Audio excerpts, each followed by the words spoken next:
So when it comes to the best line of debate, I got nothing from Hillary Clinton. So maybe she doesn't have to. Maybe, as Ben suggested earlier in our coverage, that she could just run out the clock. But she certainly didn't have any zingers. Didn't really. She seemed to have boilerplate talking points. So maybe other guys on the panel will disagree. But I thought Trump had the worst lines, but he also had the better lines. So one that I actually will give him credit for, that I don't think scores necessarily well politically, was actually an honest answer, which you almost never get out of Trump, let alone any politician. I want to go to that first. I will say this about Hillary. She doesn't quit. She doesn't give up. I respect that. I tell it like it is. She's a fighter. I disagree with much of what she's fighting for. I do disagree with her judgment in many cases. But she does fight hard, and she doesn't quit, and she doesn't give up, and I consider that to be a very good trait. When they usually ask people, as they did in this case, can you name something positive, anything positive about your opponent? This has been such a negative election. You get a nonsense answer, honestly, like Hillary Clinton did. Well, he has kids. Yeah, he has kids that you I don't. Almost always get that. Yeah, you know, you even get that from people in, like, when you go up to a line of Marco Rubio supporters, you say something nice about Donald Trump, they'll say, oh, he seems like a good father. I mean, always that's the thing. Right. That's your, like when you get asked in an interview, what's your weakness? I work too hard, right? Right. So, but Trump's answer was real, and actually what she should have been saying all along. Yeah. You know, I might be tough, but at least I work hard, right? Yeah. And so maybe you don't like my toughness, but at least I don't quit.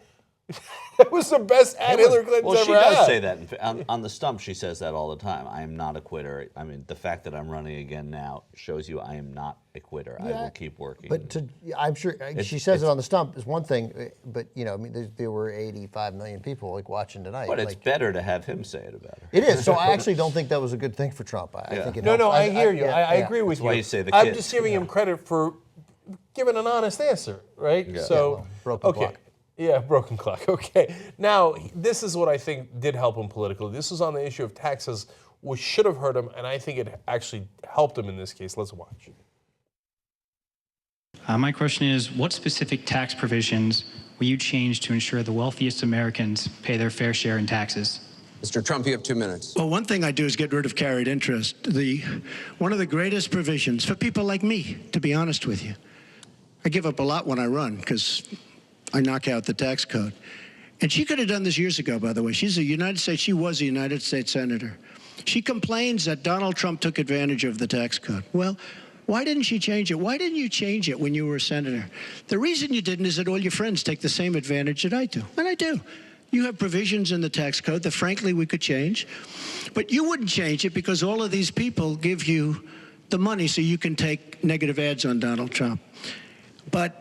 And I say that about a lot of things. You know, I've heard Hillary complaining about so many different things over the years. Oh, we should have done this. But she's been there for 30 years. She's been doing this stuff. She never changed, and she never will change. She never will change. We're getting rid of carried interest provisions. I'm lowering taxes, actually, because I think it's so important for corporations, because we have corporations leaving, massive corporations and little ones. Little ones can't form. We're getting rid of regulations, which goes hand in hand with the lowering of the taxes. But we're bringing the tax rate down from 35% to 15%. We're cutting taxes for the middle class, and I will tell you, we are cutting them big league for the middle class. And I will tell you, Hillary Clinton is raising your taxes, folks. You can look at me. She's raising your taxes really high. And what that's going to do is a disaster for the country. But she is raising your taxes, and I'm lowering your taxes. I get it. He's a weird sniffer or sniffler. And he has a ridiculous way of talking. I knocked out the tax code. What does that mean? I knocked out the tax code. I'm going to cut taxes on the middle class, big league, okay? Having said that, I actually think that was a terrific answer. I think he took what could have been a disadvantage for him, it should be that he didn't pay taxes, and turned it around to she's the one who created the loopholes. And here's a specific one I'd get rid of, carried interest. By the way, they should get rid of carried interest. She also believes they should get rid of carried interest, but neither one of them will actually get rid of it. But it would be wonderful if either one of them did. So I think that was a really well played overall once you get past all the stylistic problems. Yeah, well, the stylistic problems are a problem. So I disagree with you mostly on the.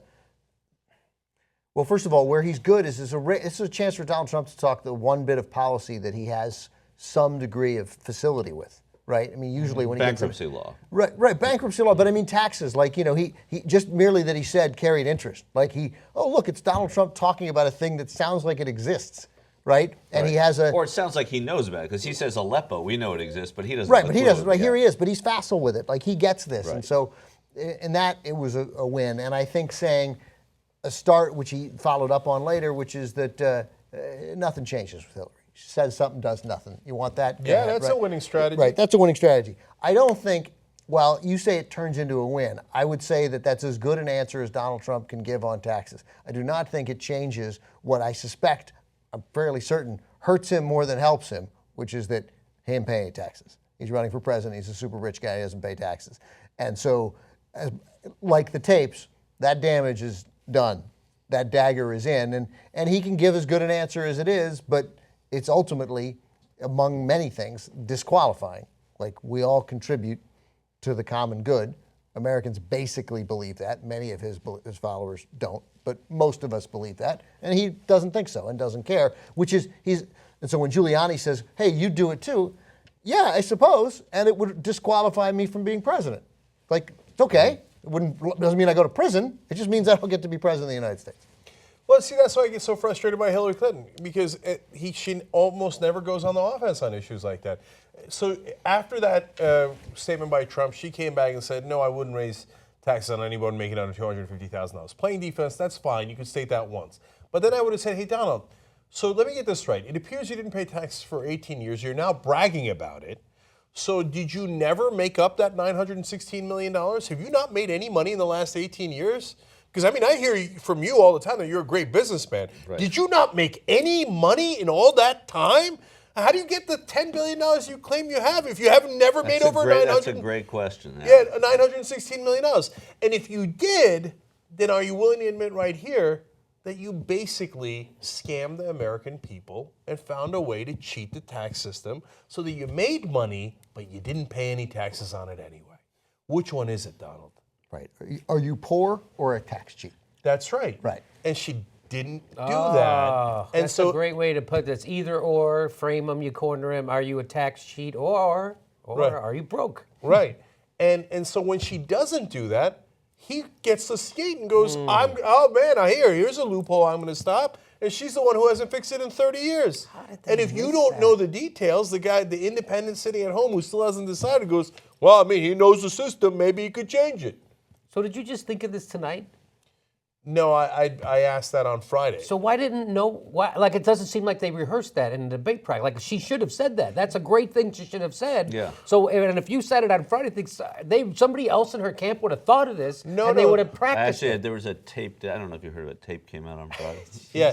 No. But by the way, I'm sorry. I made it. Not only did I say it, I did a whole video on it on Thursday. Oh, okay. So now I know the Hillary Clinton people don't like our show, so they probably don't watch it because they think, oh, we don't need millennials or progressives. Right. So, hey, who would want to win an election, right? So, but they should be following all the shows. And besides which, forget me. Who cares about me? You've got 1 billion people working on your campaign.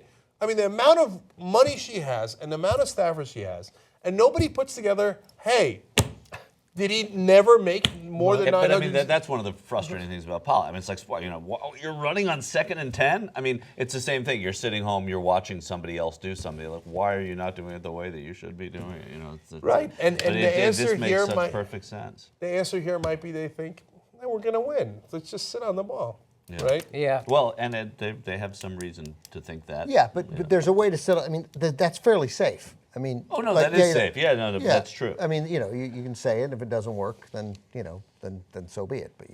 But but it's not. There's no real risk in saying in questioning Donald Trump's worth. Right. By the way, do we not get? I thought the line of the night is something we each come up with our lines of the night, but I guess that didn't happen, right? Oh, the line. Well, I mean, I think that, one thing that I can't stop thinking about that I just want to say is that Donald Trump was asked by an African American man about issues it was a terrible question because it was an opportunity, and I think we said it, that they're right near Ferguson, Missouri, to ask a little bit more in depth about it. But as is so telling with everything Donald Trump does, right? An African American is asking him about something that he would do about race in America, or everybody in America. He wasn't specific. Donald Trump said inner cities 3 times. Because he sees a black person, Right, he thinks totally. inner cities. Yeah, right? some black people live- He sees a woman, it's grab her pussy. He sees, I mean, there's this, he lives in a way that most Americans don't, or maybe many apparently do, but that to me was another example of his out of touchness with everything. Black person, I have to say inner cities. That's And, right. You know, and to me that kind of stuff really strikes me. And I see it from him all the time. I see it with, you know, we see it how he's Latinos tonight. Muslims, everything is generalized to him. as a Do you president. mean Latinos or do you mean Hispanic Americans? Well, Hispanic Latinos, was- Hispanics, Yeah. the ones that belong Yeah. to the Latinos. But you know, yeah, like it would dumbfound Donald Trump that there are some black people in America who don't live in the inner city. Right. Let That's alone, exactly right. Let alone millions of black people who Right. don't live in the inner Or city. Yeah. that a black person could be asking a question that doesn't have to do with the inner Right, city, oh, God, right? right, It could- the environment, Right. right? So, and that question was vague enough that you might have Well, taken that's it true. anyway. There was a problem inherent in the question, though. So yeah. So you say he should say ghettos? So, but he classifies people in that way, and he mentions Chicago. Right. So instead of saying how he would help African Americans, or as he puts it, the Latinos, Hispanics, right? He put it in terms of, let me blame you. Okay, it's the worst it's ever been. The inner cities are a mess. Right. Yeah. And look at Chicago. Look at the violence in Chicago. That's him saying to white voters, now don't worry about this guy. Okay, don't worry. I'm on your side. I'm not on his side. I'm not on the Latinos, Hispanic side, or the black, or the inner city side. It's the same with Islamophobia. Essentially, right? Yeah. I mean, it's your fault. The Islamophobia. He is your blamed the fault. Muslims on Islamophobia, Yeah. or blamed Islamophobia on Muslims. I mean, how do you do that? Well, if there weren't Muslims, No, I'm saying I mean, I don't want to have stick up for Trump. That's a good point. Yeah.